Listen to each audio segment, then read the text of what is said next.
नमस्कार, रात के 9 बज चुके हैं। मैं ब्रजेश राजपूत हाजिर हूं आपके अपने कार्यक्रम द एडिटर शो में दिन भर की खबरें लेकर।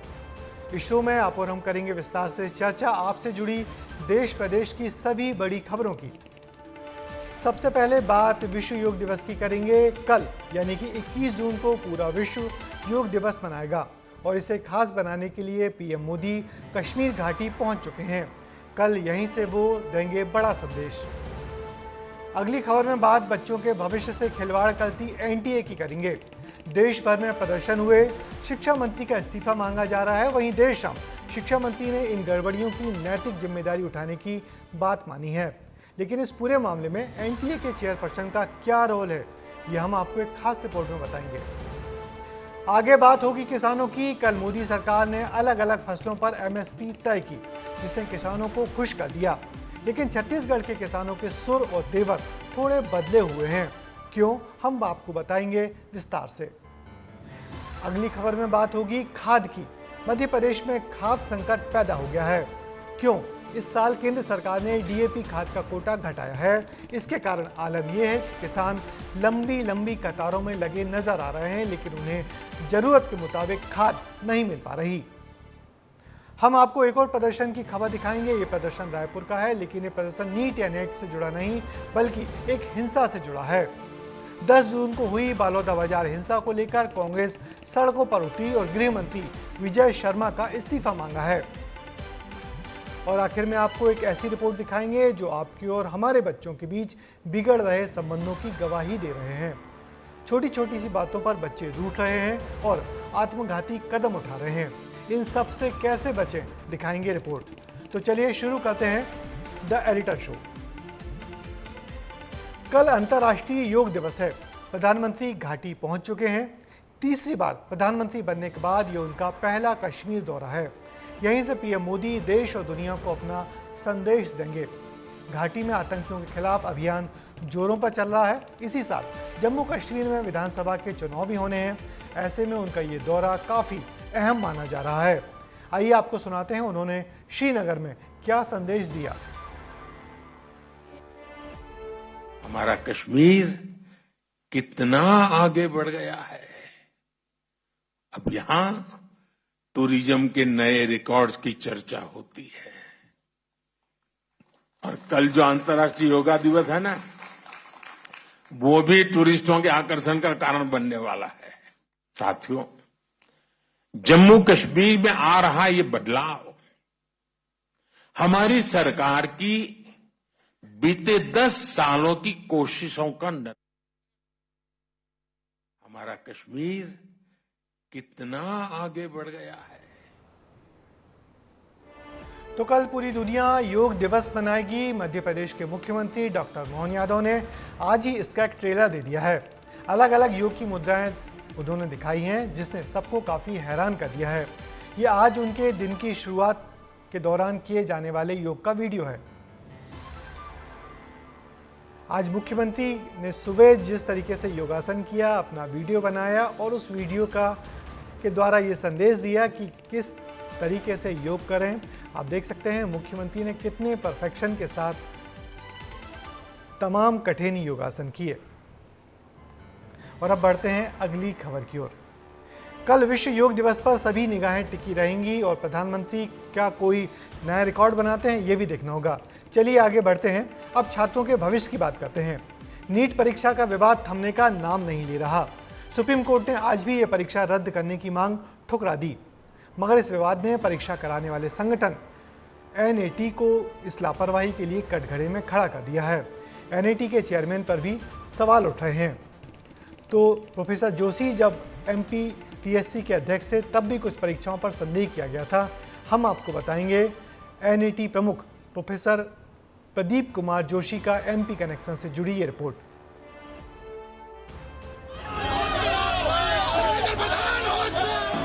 इजराइल और गाजा के बीच में जो लड़ाई चल रही थी, उसको भी नरेंद्र मोदी जी ने रोक दिया था। मगर किसी न किसी कारण जो हिंदुस्तान में पेपर लीक हो रहे हैं, उसको नरेंद्र मोदी रोक नहीं पा रहे हैं या रोकना नहीं चाहते हैं।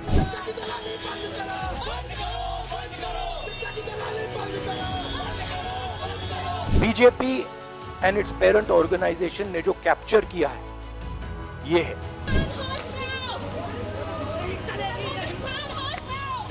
दोबारा मांग करते हैं कि अब एनटीए को तो बैन कर देना चाहिए।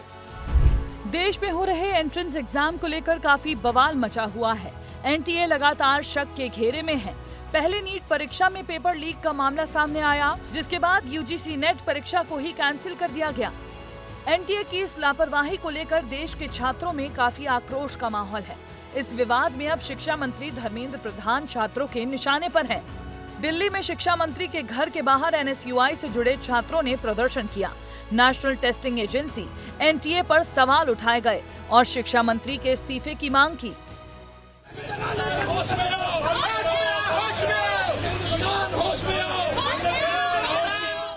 आज ये जानना बेहद जरूरी है कि आखिर एक के बाद एक एनटीए द्वारा कराई जा रही परीक्षाओं पर ही सवाल क्यों उठ रहे हैं और एनटीए की जिम्मेदारी आखिर किस हाथों में है। प्रोफेसर प्रदीप कुमार जोशी एनटीए के चेयरपर्सन हैं, जो पहली बार विवादों में नहीं फंसे हैं। उनके करियर में मध्य प्रदेश का भी बड़ा रोल है, क्योंकि वो 2006 में मध्य प्रदेश लोक सेवा आयोग के अध्यक्ष रह चुके हैं। यहीं से वो आगे बढ़ते गए और उनके साथ साथ चलते गए विवाद। मध्य प्रदेश में 2009 में प्रोफेसरों की नियुक्ति में गड़बड़ी हुई। आधा दर्जन से ज्यादा भर्तियों में गड़बड़ी सामने आई। मध्य प्रदेश में एसटीएफ की जांच जरूर की गई, लेकिन आज तक उसकी रिपोर्ट सामने नहीं आई है। वहीं मध्य प्रदेश से बढ़कर प्रदीप जोशी अपने राजनीतिक रसूख के बल पर छत्तीसगढ़ पीएससी के अध्यक्ष बने और यहाँ भी नियुक्ति में घोटाला सामने आया। इसके बाद भी यूपीएससी की कमान उनके हाथों में सौंपी गई। उस दौरान उनकी नियुक्ति को आरटीआई एक्टिविस्ट अजय दुबे ने हाईकोर्ट में चुनौती दी थी। राहुल गांधी जी से विनम्र निवेदन है कि नीट के बहाने मध्य प्रदेश को बदनाम करने की कोशिश न करें, जबकि ये दुनिया जानती है कि व्यापम के मामले में भाजपा सरकार द्वारा सीबीआई जांच भी करवाई गई और कांग्रेस पार्टी ने जनता के बीच में प्रोपोगेंडा किया। 3 बार जनता ने इस मुद्दे पर कांग्रेस पार्टी को नकारा है। हम लोगों ने सूचना के अधिकारी की मदद से मध्य प्रदेश शासन से पूछा था कि एमपीपीएससी के अध्यक्ष और सदस्यों की नियुक्ति कैसे हुई है और इनकी योग्यता क्या है। तो सूचना के अधिकारी की मदद से पता चला कि प्रदीप जोशी जो पीएससी अध्यक्ष बने थे 2007 के करीब, वह आरएसएस से सिफारिश लिखित पर अध्यक्ष बने थे और उन्होंने एपीपीपी संगठन से वो जुड़े रहे हैं। उन्होंने दुर्गावती विश्वविद्यालय जबलपुर में रहते हुए आरएसएस पे पीएचडी करवाई थी। ये कहना गलत नहीं होगा कि उन्हें बीजेपी के वरिष्ठ नेताओं के साथ संबंध होने का फायदा मिला, जो वो तमाम विवादों के घेरे में आने के बावजूद यूपीएससी और एनटीए के चेयरमैन पद तक पहुंच गए। इस बात में मेरा व्यक्तिगत एक विचार और सुझाव ये है कि किसी भी एक ही व्यक्ति को बार बार और इन महत्वपूर्ण पदों में लगातार बैठाना लोगों में भ्रम पैदा करता है, लोगों में संशय पैदा करता है और संदेह भी पैदा करता है कि ऐसी क्या बात है कि एक ही व्यक्ति है जिसको बार बार उन ऐसे महत्वपूर्ण जगहों पर बैठाया जाता है जहां पर लाखों छात्रों का भविष्य जुड़ा होता है। देश में नीट की परीक्षा कराने वाली नेशनल टेस्टिंग एजेंसी के चेयरमैन प्रदीप जोशी, इनका मध्य प्रदेश से काफ़ी पुराना संबंध रहा है। एनटीए यानी कि नेशनल टेस्टिंग एजेंसी के चेयरमैन आज भी हैं, जब उस एजेंसी पर आरोप लगे हैं कि नीट के फर्जीवाड़े के मामले में सीबीआई की जांच के लिए सरकार ने आदेश दे दिए, लेकिन डायरेक्टर पर आखिर पुराने कारनामों की जांच क्यों नहीं की गई, इस पर आज भी सवाल बरकरार है। और इस नीट मामले पर आज शिक्षा मंत्री धर्मेंद्र प्रधान ने एक प्रेस कॉन्फ्रेंस की और पूरे मामले पर क्या कुछ कहा वो भी सुनिए। कोई टेंटेटिव नहीं था। कल मैं जब हमारी यूजीसी चेयरमैन को गृह विभाग की होम मिनिस्ट्री की I4C एजेंसी जो विशेष करके साइबर क्राइम को ट्रैकिंग करने के लिए बनी है, उन्होंने 3 बजे जानकारी दी कि इस प्रकार की डार्क नेट में क्वेश्चन आ गया है। उस क्वेश्चन को हमने एनटीए की जो ओरिजिनल क्वेश्चन था उसके साथ टैली करवाया। जब हम स्पष्ट हो गए कि वो डार्क नेट में जो क्वेश्चन है वो यूजीसी नेट की ओरिजिनल क्वेश्चन के साथ मिलता है। एक तो मैं आपको आश्वस्त करता हूं, समाज जीवन के आज के दिनों में भारत की जो विश्वसनीयता बनी है उसको बरकरार रखने के लिए समाज जीवन के एक्सपर्ट्स को इन्वॉल्व करते हुए technocrats, scientist, education administrator, academician, psychologist, इस सभी प्रकार की बैकग्राउंड के लोगों को इकट्ठा करते हुए एक सरकार इफेक्टिव कमेटी बनाएगी। उनकी कमेटी की रिकमेंडेशन से एनटीए को सुधारा जाएगा, नया रूप दिया जाएगा। जल्दी ही हम उस कमेटी को नोटिफाई करेंगे। यूं तो इस मामले में केंद्रीय शिक्षा मंत्री धर्मेंद्र प्रधान ने छात्रों और अभिभावकों से खेद व्यक्त कर इस पूरे प्रकरण की नैतिक जिम्मेदारी ली है, मगर कुछ दिनों पहले तक यही मंत्री परीक्षा में किसी भी प्रकार की धांधली से साफ इनकार कर रहे थे। वैसे इस परीक्षा विवाद में अभी अंतिम फैसला आना बाकी है जो सुप्रीम कोर्ट करेगा, मगर परीक्षा देने वाले लाखों छात्रों और उनके करोड़ों परिवार वालों के मन में यही सवाल है कि क्या राष्ट्रीय स्तर की इतनी बड़ी परीक्षा बिना लीक के नहीं करवा सकती सरकार। प्रधानमंत्री नरेंद्र मोदी ने देश भर के किसानों को एमएसपी बढ़ाने का जो तोहफा दिया है उस पर छत्तीसगढ़ में राजनीति शुरू हो गई है। धान का एमएसपी 117 रुपये बढ़ाकर 2300 रुपये प्रति क्विंटल कर दिया है। इस फैसले से सरकार असमंजस में है और इसी बात पर कांग्रेस छत्तीसगढ़ सरकार को घेर रही है। कांग्रेस का आरोप है कि यह फैसला किसानों के हित में नहीं है। हालांकि कृषि मंत्री रामविचार नेताम ने कहा है कि किसानों से पुराने दर पर ही धान खरीदी जाएगी। नई एमएसपी से किसानों को फायदा होगा या नुकसान, देखिए हमारी इस रिपोर्ट में।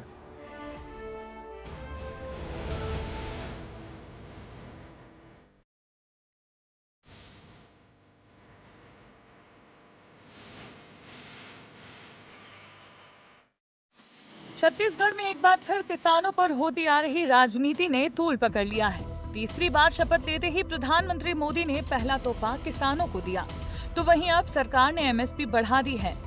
जाहिर है इस फैसले से किसान खुश तो हैं, लेकिन क्या बात है जो छत्तीसगढ़ के किसान इस फैसले से नाखुश नजर आ रहे हैं। दरअसल धान का नया एमएसपी 2300 रुपए प्रति क्विंटल किया गया है। पहले धान 2183 रुपए प्रति क्विंटल समर्थन मूल्य पर खरीदी जा रही थी, इसे बढ़ाकर 2300 रुपए एमएसपी कर दिया गया है, यानी धान के एमएसपी में 117 रुपए बढ़ाए गए। लेकिन किसान अतिरिक्त राशि बढ़ाए जाने की मांग कर रहे हैं। भूपेश बघेल की सरकार 2500 की घोषणा किया था, तो आप बार बार बोलते थे, आंदोलन करते थे किसानों के साथ। आपको जो केंद्र का समर्थन बढ़ा है उसके हिसाब से हमारा हक मिलना चाहिए, आप क्यों नहीं दे रहे हो? और उसी के दबाव के चलते 2640 रुपया भूपेश बघेल की सरकार ने किया था, जिसको किसान को मिला भी था। किसानों के अलावा कांग्रेस भी केंद्र के इस फैसले से नाखुश है। कांग्रेस का कहना है कि बीजेपी ने किसानों के साथ धोखा किया है। और मुख्यमंत्री जी और कृषि मंत्री जी का कहना है, सरकार का ही कहना है कि हम किसानों को बढ़ा हुआ मूल्य नहीं देंगे। ये तो छत्तीसगढ़ के किसानों के साथ धोखाधड़ी। राशि बढ़ाने के बाद भी छत्तीसगढ़ के किसान घाटे में हैं। वजह है कृषक उन्नति योजना।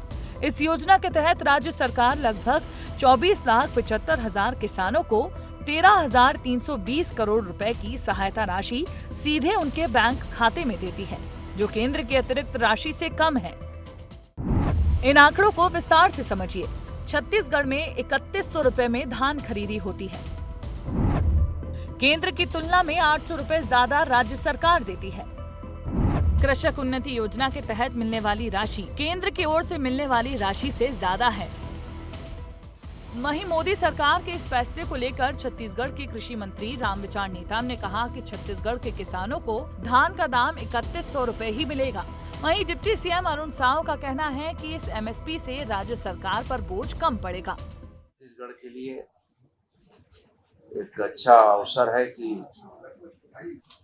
हमें 3100 रुपये प्रति क्विंटल के हिसाब से हम किसानों को धान का भुगतान कर रहे हैं। अब वो भुगतान तो यथावत रहेगा 3100 के हिसाब से। इतना जरूर है कि प्रदेश सरकार के ऊपर जो अतिरिक्त भार जो पड़ता था उससे थोड़ा कम अब पड़ेगा।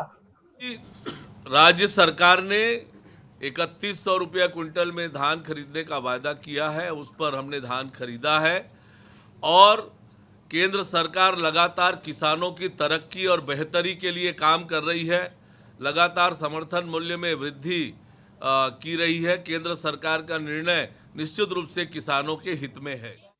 किसान बहुल प्रदेश छत्तीसगढ़ में किसानों को लेकर राजनीति हमेशा से ही होती आई है, लेकिन केंद्र सरकार के इस फैसले के बाद से एक नई जुबानी जंग जरूर छिड़ गई है। जहां राज्य सरकार अपने ऊपर पड़ रहे बोझ को हल्का करने में लगी है, वहीं कांग्रेस अब धान के मुद्दे को लेकर प्रदर्शन करने की बात कह रही है। ब्यूरो रिपोर्ट, विस्तार न्यूज। दरअसल धान की खरीदी छत्तीसगढ़ के किसानों के दिल से जुड़ा मामला होता है, इसलिए धान खरीदी के रेट में जरा सी ऊंच नीच भी राज्य के लाखों किसानों को नाराज कर बैठती है। इसलिए एमएसपी के रेट के आते ही छत्तीसगढ़ सरकार किसानों की नाराजगी दूर करने में जुट गई है। मध्य प्रदेश के जिलों में किसान फिर लाइनों में लगे दिखाई देने लगे हैं। वजह है खाद की किल्लत।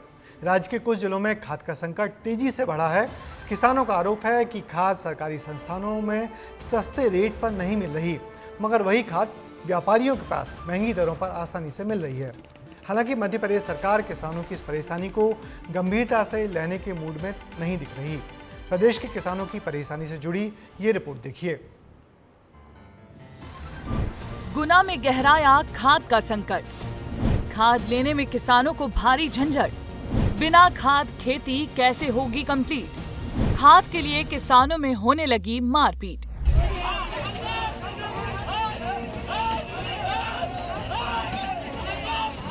ये तस्वीर एक गुना की है। खाद के लिए लंबी कतारें लगी हैं। कई घंटों का इंतजार, धूप और तेज गर्मी में भटकते किसान, और हालात अब मारपीट तक पहुंच गए। यानी किसान खाद के संकट से जूझ रहा है। बारिश के साथ खेती की तैयारी शुरू हो गई है, लेकिन बुवाई के लिए पर्याप्त खाद ही किसानों को नसीब नहीं हो रही है। और अगर पर्याप्त खाद नहीं मिली तो बुवाई पर असर पड़ेगा और किसान की हालत खराब हो जाएगी। सरकारी मंडियों और खाद वितरण केंद्रों में खाद की कमी है, वहीं इसकी कालाबाजारी भी जोरों पर हो रही है। किसानों का कहना है कि बाजार में खाद की कोई कमी नहीं है। पर्याप्त मात्रा में व्यापारी महंगे दामों में खाद बेच रहे हैं। मध्य प्रदेश में खाद की किल्लत को लेकर किसान परेशान है। हमारे साथ ये खड़ेला के किसान हैं। अच्छा भैया, क्या नाम है आपका? सोनू लोधी। अच्छा सोनू जी, बताएं आप कितने बार आ गए यहाँ खाद के लिए? 7 तारीख से भाई साहब मैं रोज राउंड काट रहा हूँ यहाँ सोसाइटी के, फिर अभी तक खाद मेरे पल्ले नहीं पड़ा रहा है। तो मिल गया है खाद? नहीं सर, वो ये नहीं मिला, वो तो प्राइवेट खरीदा है हमने। तो प्राइवेट क्या रेट में खरीदा है? 1600 में। 1600 रुपए में? तो पर्याप्त मिल रहा है? पर्याप्त मिल रहा है प्राइवेट में तो, लेकिन उच्च रेट में दे रहे हैं। किसानों की बातों में खाद की किल्लत साफ झलक रही है। आखिर ये हालात क्यों बने, इस पर भी एक नजर डालते हैं। केंद्र सरकार ने डीएपी खाद का कोटा घटाया है। पिछले साल प्रदेश को 2.5 लाख टन खाद मिला था। इस साल मध्य प्रदेश को 1.9 लाख टन ही आवंटित हुआ है।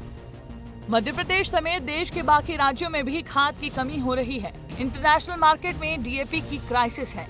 ऐसे में सरकार ने तय किया है कि एनपीके का वितरण ज्यादा से ज्यादा किया जाए। केंद्र सरकार एनपीके को प्रमोट करने को कह रही है। इधर मध्य प्रदेश के कई जिलों में किसानों को लग रहा है कि डीएपी मिलेगा नहीं। ऐसे में एनपीके सरकार ज्यादा से ज्यादा मुहैया करवाए। इसीलिए कई जिलों में संघर्ष की तस्वीरें देखनी पड़ रही हैं। हालांकि अधिकारी कह रहे हैं कि पर्याप्त मात्रा में खाद उपलब्ध है। जैसे जैसे खाद आ रही है, किसानों को बांटी जा रही है। तो खाद की कोई कमी नहीं है। फिर किसान जैसे तो जैसे आता जा रहा है यूरिया खाद हम किसानों को दे। अब ये भी जानना जरूरी है कि इस खाद संकट की वजह क्या है। क्यों मध्य प्रदेश को पर्याप्त मात्रा में खाद नहीं मिल पा रही है? वैश्विक संकट से खाद की लागत बढ़ी है। यूक्रेन युद्ध और लाल सागर संकट भी एक बड़ी वजह है। दूरी बढ़ने से ढुलाई की लागत बढ़ी है। जहाजों को 12 दिन की जगह 25 से 30 दिन लग रहे हैं। जहाजों का नौसेना की निगरानी में आना जाना होता है। सरकार को खाद की ज्यादा कीमत चुकानी पड़ रही है। बढ़ती लागत के कारण डीएपी का आयात कम हुआ है।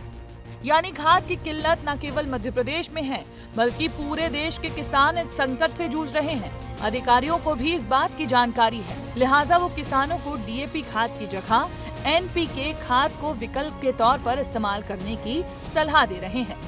हमने एमडी मार्केट से मेरी बात हुई है और हमने अपना प्रपोजल भेज दिया है और उम्मीद कर रहे हैं हम लोग कि एनएफएल के माध्यम से और इफ्को की जो रैक लगने वाली है उनके माध्यम से जिले को डीएपी उपलब्ध हो सकेगी। दूसरा इसमें ज़रूर है कि एग्रीकल्चर के लोगों का और साइंटिस्ट का ये भी कहना है कि अगर हम जो डीएपी अगर हमको उपलब्ध नहीं हो पाती तो अगर हम एनपीके उसके 1.25 गुना या 1.5 गुना एनपीके डालते हैं वैज्ञानिक की सलाह से, तो वो वही काम करेगी जो काम डीएपी कर रही है। ये मात्र एक विकल्प है, कितना कारगर होगा और किसान कितना भरोसा करेंगे ये तो बाद में पता चलेगा। लेकिन ये तय है कि अगर समय रहते खाद की कमी को दूर नहीं किया गया तो पूरे प्रदेश में हाहाकार मच जाएगा, क्योंकि खाद के बिना खेती करना संभव ही नहीं है। लिहाजा किसानों के आगे बड़ा संकट खड़ा हो जाएगा। विस्तार न्यूज के लिए मनोज बघेल की रिपोर्ट।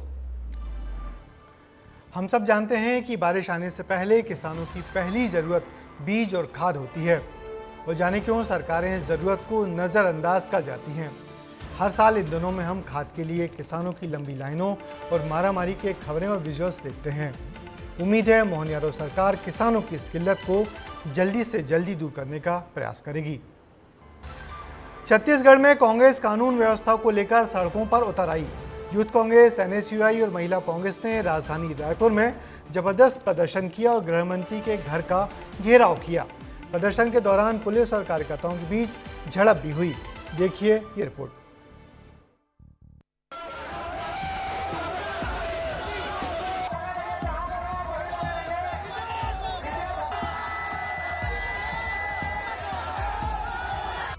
राजधानी रायपुर में कांग्रेस लगातार प्रदर्शन कर रही है और गृह मंत्री विजय शर्मा के इस्तीफे की मांग की जा रही है।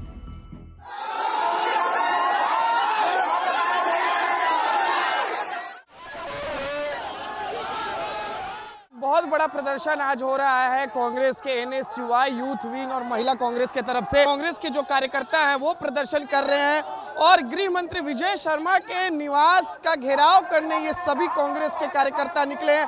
राजधानी रायपुर में यूथ कांग्रेस, एनएसयूआई और महिला कांग्रेस का विरोध प्रदर्शन हुआ, जिसमें कांग्रेस के युवा कार्यकर्ताओं ने प्रदेश के गृह मंत्री विजय शर्मा के घर का घेराव किया। यूथ कांग्रेस और महिला कार्यकर्ताओं ने प्रदेश में लगातार कानून व्यवस्था बिगड़ने का आरोप लगाया है। साथ ही उनका कहना है कि प्रदेश में लगातार अपराध बढ़ रहे हैं, लेकिन सरकार हाथ पर हाथ धरी बैठी हुई है। ऐसे में प्रदेश में कांग्रेस का प्रदर्शन हुआ, जिसमें पुलिस ने प्रदर्शनकारियों को रोकने के लिए बड़े बड़े बैरिकेड्स लगाए, लेकिन इस दौरान दोनों के बीच झूमाझटकी होने लगी। सभी कार्यकर्ता जो हैं गृह मंत्री विजय शर्मा के आवास को घेरने के लिए निकले हैं और लेकिन यहाँ पर पुलिस जो है एक बड़ा बैरिकेड लगाई हुई है पुलिस, और यहाँ पर अभी देखिए पुलिस जो है कांग्रेस कार्यकर्ताओं को रोकने में सफल दिख रही है। ये छत्तीसगढ़ में आप पीछे देखिए, इनका गृह विभाग, महिला पुलिसों की कमी है। हम महिलाओं को पुरुष पुलिस वाले धक्का दे रहे हैं। हम एक न्याय की आवाज उठा रहे हैं।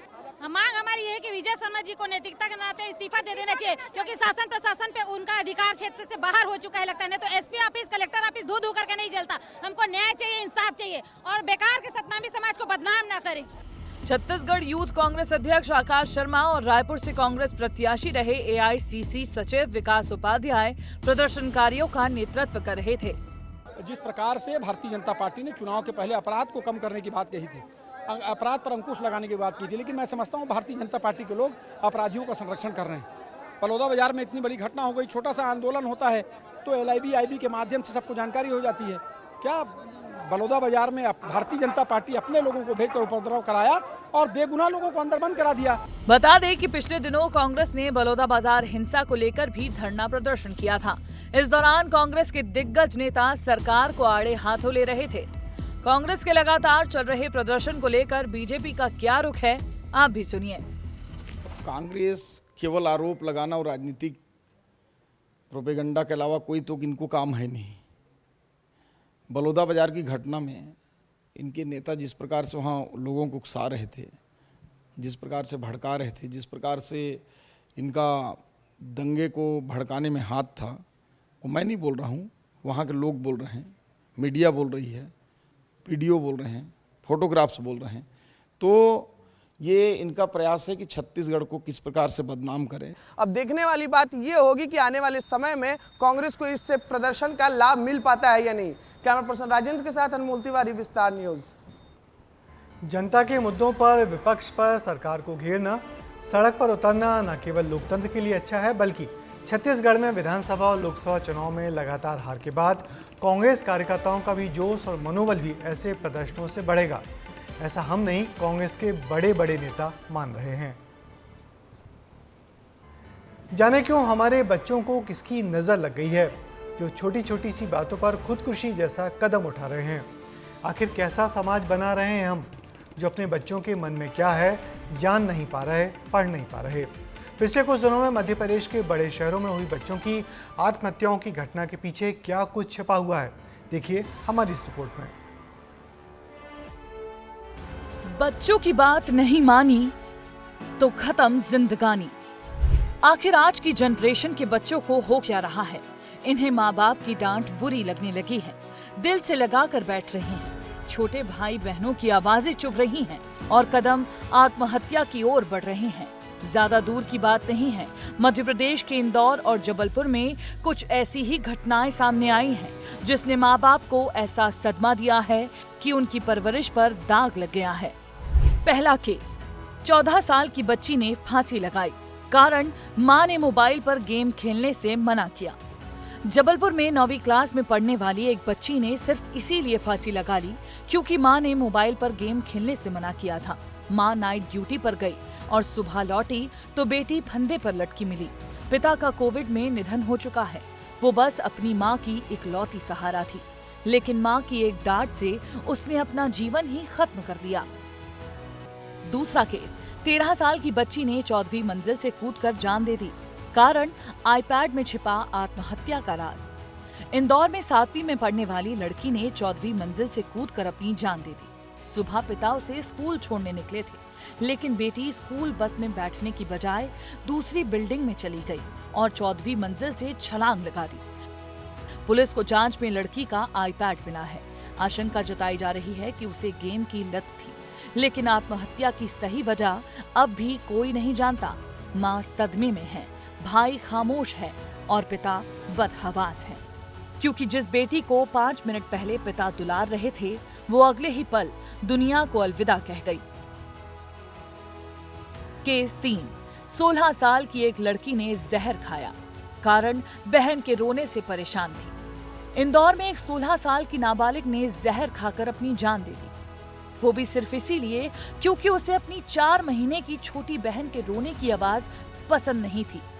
पता नहीं, वो छोटी सी बच्ची है 4 महीने की, उससे बोले अब कैसे हो गई, उसकी मम्मी को पैरालाइज हो गया, इतने बड़े बच्चे हो गए, फिर गुड़िया आ गई छोटी सी, तो उसकी मम्मी से उठता नहीं है गोदी में, तो बोलते थे बेटा ले लो। पता नहीं वो दिन तो उसकी मम्मी को पैर भी पड़वाने के खुश थी, सबको पानी पिलाया, पता नहीं उसने फिर क्या करा। मां को पैरालिसिस होने के कारण उसे अपनी 4 महीने की बहन का ख्याल रखना पड़ता था और इसी से परेशान होकर 16 साल की नाबालिग ने जहर खा लिया। एक के बाद एक ऐसी घटनाएं बढ़ना परिजन और बच्चों के बीच एक भय का रिश्ता पैदा कर रही हैं। इस पर मनोचिकित्सक की क्या राय है, आप भी ध्यान से सुने। इन चीज़ों को माँ बाप की जिम्मेदारी है कि हमें एक तो सजग रहना, जब भी हमारा मेंबर फैमिली में आता है नया बच्चा, तो बच्चों के प्रति जो भी हमारा पहले का जो बच्चा है उसको प्रति टाइम हम बराबर दें। कभी उससे कई बार हम लोग अनजाने में तुलना करने लगते हैं या उसको ज़्यादा लाड़ करते हैं, ऐसा ना होने दें, क्योंकि बच्चों पे इसका साइकोलॉजिकल असर पड़ता है। और कभी भी अगर ऐसा चीज़ें आती हैं तो बच्चे से हम सतत बात करते रहें और उसको टाइम देते रहें, उनकी मन की भावना समझते रहें।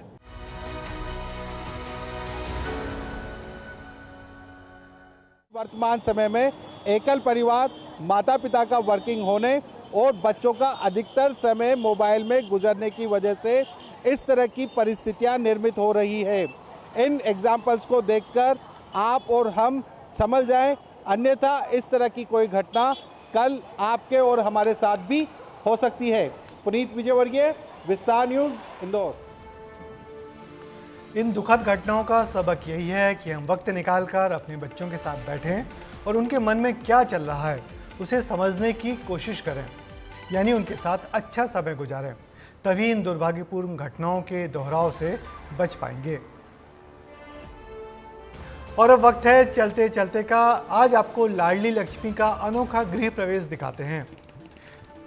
ये नज़ारा भोपाल का है। इंदिरा गांधी महिला अस्पताल में जन्मी बिटिया का उसके पिता विंटेज कार में उसे बैठाकर घर लाए। बिटिया के जन्म से खुश मालवीय परिवार ने कार को फूलों से सजाया, जिस पर बेटी बचाओ बेटी पढ़ाओ जैसे स्लोगन लिखे हुए थे।